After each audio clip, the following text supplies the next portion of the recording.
Voilà la partie animalière de cette capsule. Alors, je vous présente Rosette en avant-plan. Goliath, comme vous pouvez voir, est en arrière-plan. Voilà, ça c'est du Goliath.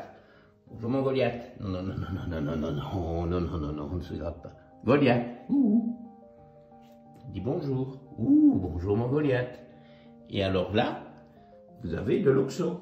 Ouh, mais voilà mon oxo. Ouh, mais voilà mon oxo, bonjour mon oxo. Ouh, mais c'est un bel oxo ça. Tu veux peut-être aller dehors l'oxo. Oui, peut-être qu'il veut sortir. On va voir, peut-être pas. Tu veux sortir ou pas? Bon, oui. C'est intéressant tout ce qui se passe dehors. Hein. Là, il fait un temps assez infâme. Oxo est en train d'évaluer la chose. Sortons, sortons pas, c'est toute la question. Personnellement, je ne suis pas très chaud. Et donc, je vais vous shooter la deuxième capsule sur la vitamine C, là, tout de suite maintenant.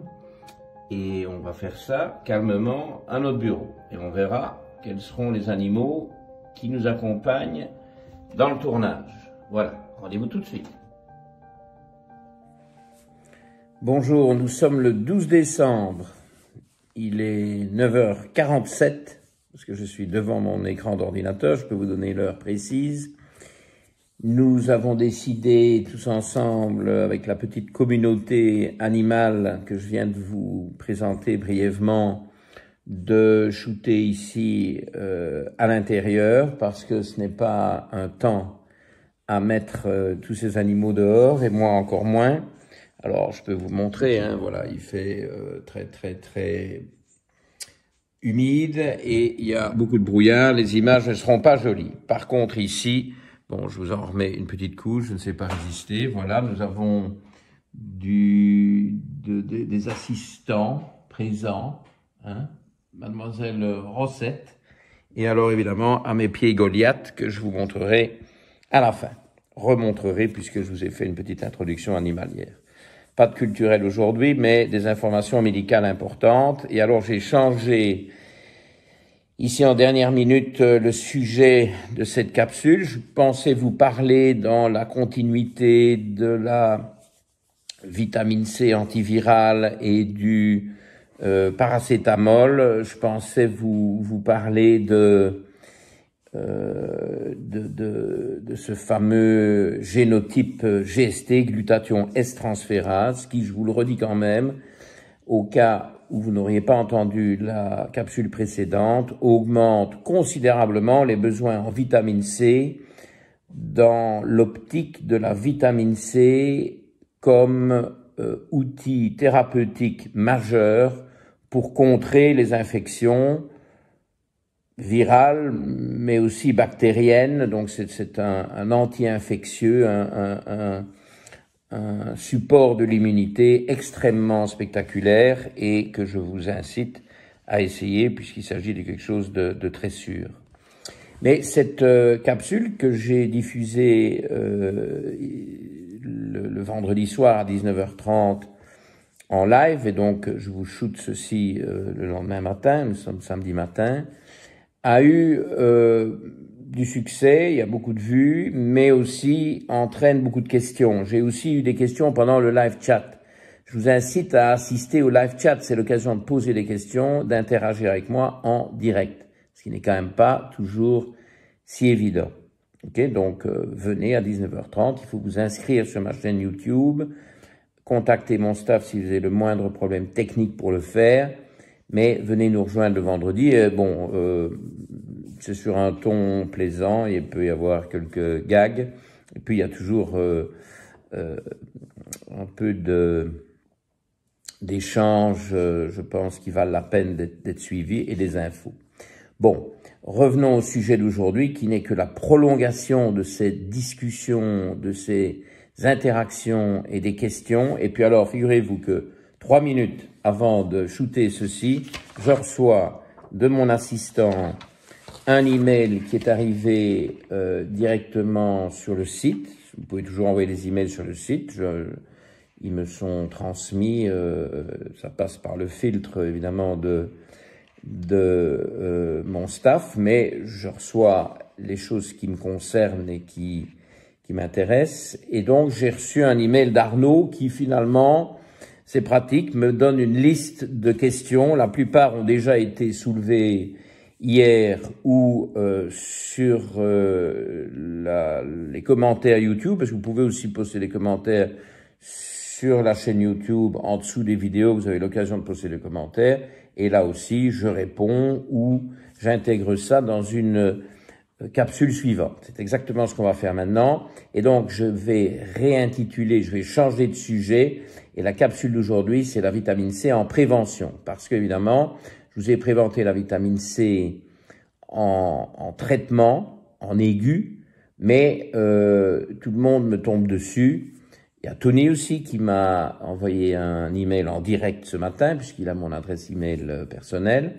Et donc, tout le monde me demande, quid de la prévention? Bon, ben, on va y répondre tout de suite. Alors, c'est vrai qu'on est en hiver, on est entouré de virus plus ou moins menaçants, certains plus que d'autres, en effet. Et c'est tout à fait justifié. Je le fais peut-être pas systématiquement, je vais vous expliquer pourquoi, mais je vais certainement encourager les gens qui ont envie de le faire, qui le font.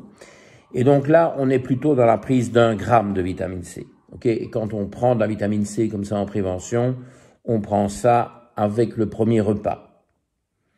Éventuellement le matin à jeun, bon, pourquoi pas, mais bon, on oublie. Et puis moi je fais prendre les compléments alimentaires essentiellement avec les repas. C'est facile, c'est une routine, et puis c'est quand même plus facile à tolérer et c'est peut-être aussi mieux absorbé.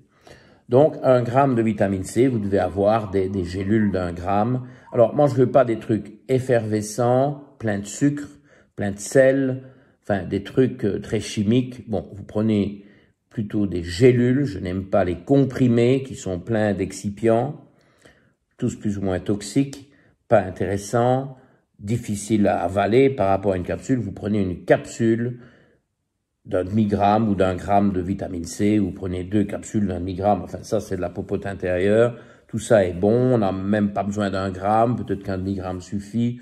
Ceux qui prennent plus et qui alors ont tendance à recourir à la poudre de vitamine C sous forme d'ascorbate de magnésium, que je recommande parce que c'est de l'ascorbate de magnésium. La vitamine C en général, c'est de l'acide ascorbique. Alors on me dit, pourquoi est-ce que je déconseille l'acide ascorbique? J'ai aucun problème avec l'acide ascorbique pour la prévention ici, puisqu'il s'agit d'1 gramme. Mais je sais pas où est ma caméra, moi. Elle est de quel côté la caméra? Je sais jamais où est la caméra. Je regarde du mauvais côté, non? Je suis pas le roi de tout ça. Il faut faire appel à Raphaël pour ça. Si vous ne connaissez pas Raphaël, allez voir sa chaîne, extraordinaire. J'ai encore vu la vidéo d'hier soir, mais magnifique, vraiment un bon moment. Je commence le week-end à 20 h le vendredi avec sa vidéo. Oh, j'étais sur un nuage. Un van sur la route. Alors bon, je ne vis pas en van, donc le côté van n'est pas la raison pour laquelle je regarde. La raison, c'est la façon merveilleuse dont il fait ses vidéos. Bon, ça m'impressionne. Allez voir, abonnez-vous, franchement, ça vaut la peine. Ça vous lance le week-end de la bonne manière. Il faudra qu'il m'explique où est cette foutue caméra sur l'iPhone. Je vois des petits trous partout. Bon, passons. Et donc, pourquoi l'acide ascorbique me dérange? Ben, quand on prend de grosses doses en cure, eh bien, on ne doit pas se mettre autant d'acide dans le coco. Ce n'est pas logique. Puis ça risque d'être désagréable, ça risque d'être mal toléré. Ok, donc de l'acide ascorbique en prévention, 1 gramme, 1 demi-gramme, 2 grammes, tout ça est correct, mais pas pour des doses d'attaque. Quand il faut combattre une infection, vous pouvez monter haut, très haut, toujours répondre aux symptômes. Bon, ça, je vous renvoie à la vidéo précédente. Et pour ceux qui n'ont pas le génotype GST correct, donc homozygote variant, soit M1, soit T1, soit les deux, des doses, mais alors impressionnantes, qui ne conviennent pas à ceux qui ont le GST correct. Okay, donc, mais le corps vous dit ça. Le corps demandera plus, il faudra plus pour combattre l'infection chez les GST, comme on appelle null-null, qui n'ont pas ce génotype. Mais il y a beaucoup plus à dire sur le GST, et je vous dirai ça dans une prochaine vidéo. Et au fait, la prochaine vidéo de cet enchaînement, je dirais, qui répond quand même à une logique scientifique, sera probablement le 8 janvier, si je me trompe, parce que je ne suis pas encore tout à fait au diapason pour, oui, le vendredi 8 janvier, 19h30. Donc là, on va probablement parler du GST, sauf si je change encore d'avis entre-temps. Mais je pense que je vais poster quand même une ou deux vidéos un peu hors série, si vous voulez, des numéros hors série pendant les fêtes, mais alors on ne fera pas de live chat, je ne vais pas vous pourrir la vie avec des live chats le vendredi 25 décembre et le vendredi 1er janvier à 19h30. Bon, vous serez occupés à d'autres choses probablement, et donc on fera ça, je les posterai sur la chaîne sans faire de live chat. Et ce sera des sujets variés. Je vais peut-être vous inviter dans ma cuisine et vous montrer quelques trucs, ou alors s'il neige, je vais aller vous parler de quelque chose dehors avec Goliath. Bon, revenons donc à notre prévention. Je vous ai déjà donné quelques caractéristiques. Alors, donc, vous pouvez prendre de l'acide ascorbique. Si vous avez de l'ascorbate de magnésium, au cas où vous avez à combattre une infection aiguë, ben, évidemment, vous allez puiser dans votre gros pot de 250 grammes d'ascorbate de magnésium, hein, c'est logique. Alors, vous pouvez laisser ça pour les infections aiguës et prendre évidemment des gélules, des capsules, des gélules, mais pas des comprimés, pas des machins effervescents. Alors, il y a une formulation de vitamine C qui me paraît très sympathique. C'est quelque chose qu'on appelle parfois ester C. Enfin, l'idée, si vous voulez, c'est de combiner la vitamine C avec des bioflavonoïdes d'agrumes. Et donc là, il y a dans la nature, la vitamine C n'est pas seule. Elle vient, par exemple, dans l'orange, elle vient avec toute une gamme de bioflavonoïdes et c'est mieux. C'est mieux. Donc, tant qu'à faire avec bioflavonoïdes. Mais si c'est pour retomber sur un comprimé, moi, je vous dis, je suis pas comprimé et je ne prescris pas de comprimé à mes patients, sauf si je n'ai vraiment pas d'alternative et que la molécule que je veux prescrire n'est pas disponible autrement que via comprimé, mais en général, il y a toujours une solution en gélule qui me paraît plus saine. Alors, d'autres questions. Ah oui, sur la formulation, bon, ça, je n'en parle jamais parce que je n'utilise pas les formes liposomales. Bon, bah, je suis peut-être vieux jeu, hein, tout simplement. Bon, est-ce que c'est du marketing? Bon, ça pourrait quand même bien être du marketing, hein, si vous voulez mon humble avis. Mais, bon, moi j'ai des patients qui font ça, qui prennent des produits sous formulation liposomale. On voit beaucoup ça pour le glutathion, ce serait mieux assimilé. Bon, ça reste probablement à prouver, mais pourquoi pas, bon, ça ne me dérange pas. Par contre, quand c'est transcutané, bon, l'absorption, franchement, j'ai des doutes. Et puis, faut avoir le temps, se couvrir de... Je me vois mal. Bon, j'ai pas mes compléments du jour ici sur la table, mais bon, j'en prends quand même un certain nombre. Je me vois mal transformer ces compléments en onguents et m'enduire de mes compléments alimentaires. Enfin bon. Mais vous voyez, je suis pas très liposomal, mais je suis pas contre non plus. Et donc, alors la question ici d'Arnaud est bien parce que il le met lui-même. Que pensez-vous de la vitamine C liposomale, soi-disant plus assimilable? Bon, ben, si on me demande déjà soi-disant, je réponds soi-disant, ok? Parce que je pense que la vitamine C est parfaitement bien absorbée de manière orale classique. Mais je suis pas contre. Et donc, voilà encore un topo. Et toujours, j'aime bien les formulations d'Arnaud. Conseillez-vous de prendre en prévention pendant la période hivernale de la vitamine C et pas uniquement en cas de pathologie virale ou infectieuse? Bon, ben, c'est tout le sujet de maintenant. Mais je vais étendre le thème puisque ça, c'est vitamine C hivernale. Bon, alors, hors de l'hiver, je vais quand même être plutôt en faveur d'avoir sa vitamine C par les fruits et légumes. Okay? Les fruits pas trop sucrés. Vous savez que je suis très anti-pommes. Je ne supporte pas les patients qui bouffent des pommes à 16 heures. Okay? Ça, c'est vraiment pas le genre de patient qu'il me faut. C'est de la folie furieuse. Je vous en ai déjà parlé dans d'autres vidéos. Vous me direz que ça tourne à l'obsession. Moi, je ne suis pas d'accord de s'enfiler 14 grammes de fructose à 16 heures. Si vous voulez une hémoglobine glycosylée de folie, si vous voulez du prédiabète à 50 ans, eh ben allez-y, mangez votre pomme à 14 heures et mangez une deuxième à 11 heures et je vous garantis des résultats sensationnels, mais du côté pathologique, pas du côté santé. Ok, donc foutez-moi la paix avec les pommes. Et puis alors, il y a quand même quelques autres fruits trop sucrés.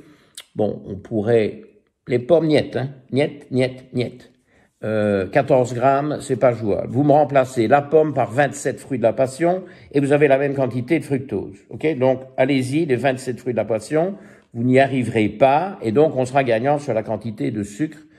Et puis alors le timing, hein, si c'est comme snack, bon, ça ne va pas non plus sauf pour des jeunes très actifs. Bon, ça c'est une autre chanson.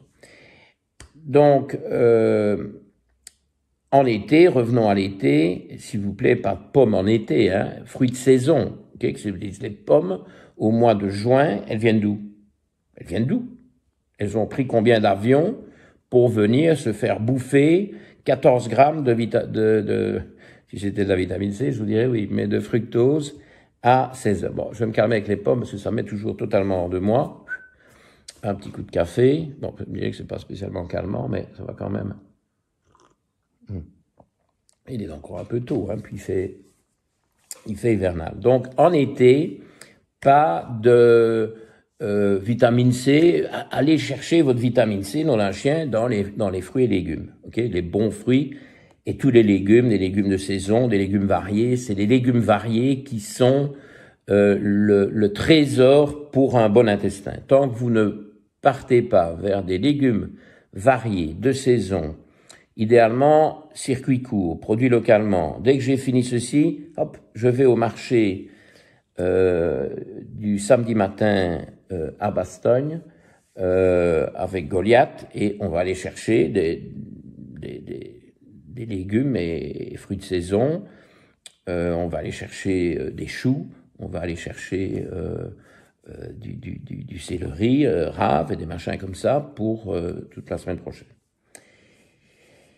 Et en été, c'est encore plus facile, et là, vous avez quand même aussi plus de choix de fruits qui apporteront leur dose de vitamine C, mais des fruits peu sucrés. Et alors, vous avez la liste fructose sur mon site internet, très facile, évidemment gratuite à télécharger, pour connaître la teneur des fruits en fructose, qui est très important à connaître. Et c'est malheureusement une information qu'on oublie de donner, parce que, bon voilà, on dit le fruit est bon, ben le fruit est bon s'il apporte trop de sucre. Vous savez, le problème, c'est ces fruits modernes qu'on a dégénéré et qu'on a enrichi en fructose. Et donc, on se retrouve avec 14 grammes de fructose dans la pomme, alors que la pomme sauvage, que vous pouvez manger, pomme sauvage, pas de problème, c'est un peu moins excitant.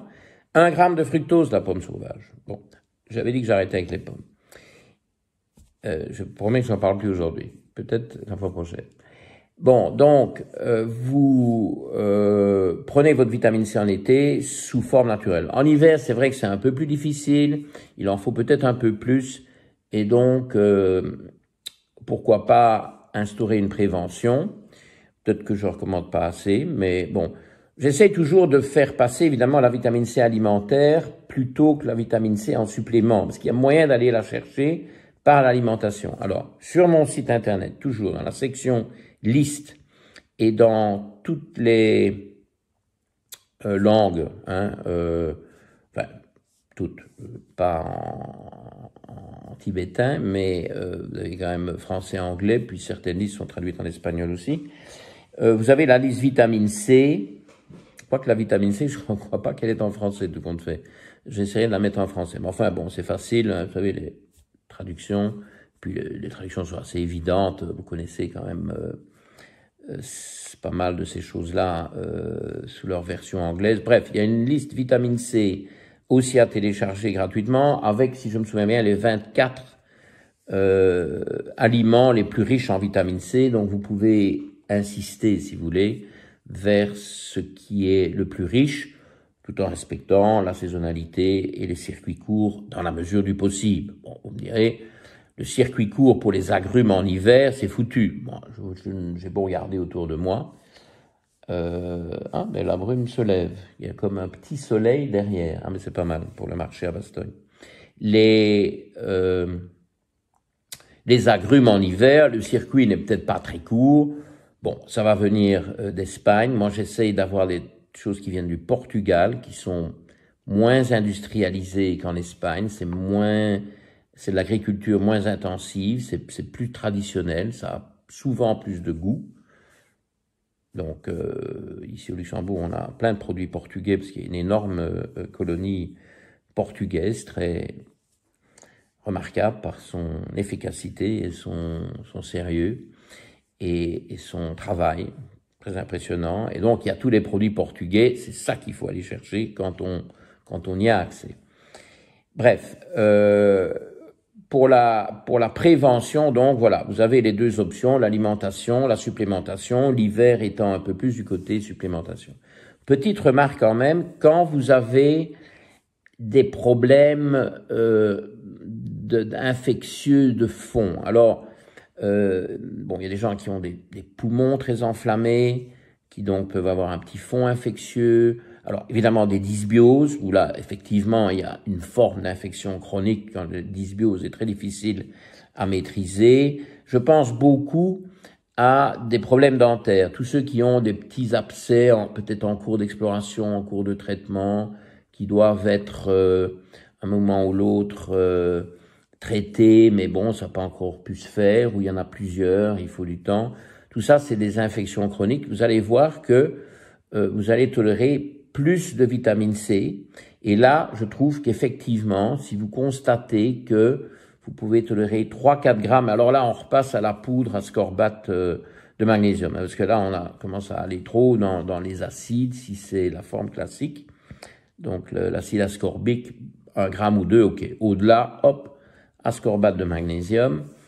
Et vous allez voir que vous tolérez plus. Parce que finalement, votre corps va toujours vous dire, si vous tolérez une dose plus importante de vitamine C, bon, ben alors, ça vaut peut-être la peine de la prendre parce qu'il y a quelque chose qui est faible. Alors, vérifiez si c'est pas justement le génotype GST nul nul M1 ou nul nul T1, voire les deux, parce qu'alors là, on comprend. Et pourquoi pas à ce moment-là s'embarquer dans plus de vitamine C. Mais votre corps va toujours vous donner la tolérance. C'est ça qui est magique. Hein, parce que une vitamine C, je l'ai déjà dit dans la capsule précédente, si vous la prenez et que vous n'avez aucune, en dose importante, la poudre, et que vous n'avez aucune raison de combattre une quelconque infection, peut-être chronique à bas bruit, c'est ce que je décris pour le moment, ou alors plus aiguë, respiratoire, voire autre que respiratoire, parce que je crois qu'il y a un potentiel sur beaucoup de types d'infections différents. Alors, si vous n'avez pas d'effet secondaire, en augmentant les doses, c'est que c'est utile, c'est que ça va vous faire du bien.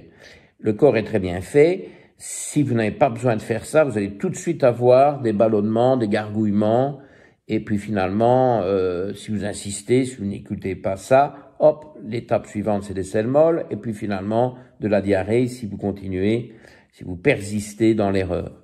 Donc, dès que l'intestin manifeste une intolérance, vous êtes en train de prendre trop de vitamine C, ça n'a aucun sens. Okay? Donc voilà, il suffit d'être à l'écoute de son corps, et inversement, mais ça j'en ai parlé extensivement dans la vidéo précédente, quand vous êtes malade, le corps vous dit combien, jusqu'à combien il faut monter en vitamine C en poudre. J'ai eu hier soir une collègue, une médecin que j'ai formée à la médecine fonctionnelle, qui travaille, elle, toujours sur Londres, et donc qui voit des patients anglais dans le cadre de FUNMEDDEV. C'est le docteur Chrysikou, je peux la citer, Pénélope, bon, grec, hein, comme vous en doutez. Je lui parle toujours d'Ulysse, etc., mais bon. Eh bien, Covid-19 positive hier matin. Son mari était positif avant-hier, donc elle a fait le test, elle est positive aussi. Le mari n'a pas vraiment de symptômes. Elle, depuis hier, elle a un gros mal de tête. Donc on a échangé les emails dans la soirée, et vers minuit, juste avant que j'aille dormir, bon, j'étais dormi un peu trop tard, je sais, bon, je ferai mieux ce soir. Je reçois un email, elle avait pris 6 grammes de vitamine C en poudre et le mal de tête avait disparu. Elle n'a pas de fièvre, hein. Elle a un mal de tête qui était quand même intense depuis le matin. Elle a pris 6 grammes de vitamine C dans la soirée. 1 heure après, 1 heure et demie après, plus de mal de tête. Peut-être une coïncidence, vous me direz. C'est pas une coïncidence. Je vis ça 100 fois, 1000 fois. Ok? Donc voilà, c'est très intéressant, c'est à explorer. J'attends vos réactions, j'attends du feedback. Interagissons dans les live chats, c'est l'occasion. Tout le monde peut y venir, il y a place. Et donc, n'hésitez pas à apporter vos retours, vos expériences. Et c'est comme ça que ça progresse. Alors, je vous avais dit que je vous présenterai Goliath, que je dois de toute façon activer pour le marché à Bastogne. Regardez, en pleine forme. Hein, regardez là, c'est pas de la moustache, ça. Ça, c'est de la fameuse moustache. Hein. Et puis alors, évidemment, Goliath sur mes genoux, c'est l'endroit où il préfère être. Et alors, si vous voulez, la recette, elle est vachement assoupie. Donc, on va pas trop la déranger. Mais regardez là, regardez le pelage. Regardez si c'est pas du chat, ça. Alors, Monsieur Oxo, Monsieur Oxo est en vadrouille. Monsieur Oxo, il est souvent en vadrouille. Hein, c'est un chat mâle. Non castré, parce qu'un chat belge, les chats luxembourgeois sont castrés. Monsieur Oxo est en train d'écumer le voisinage. Voilà.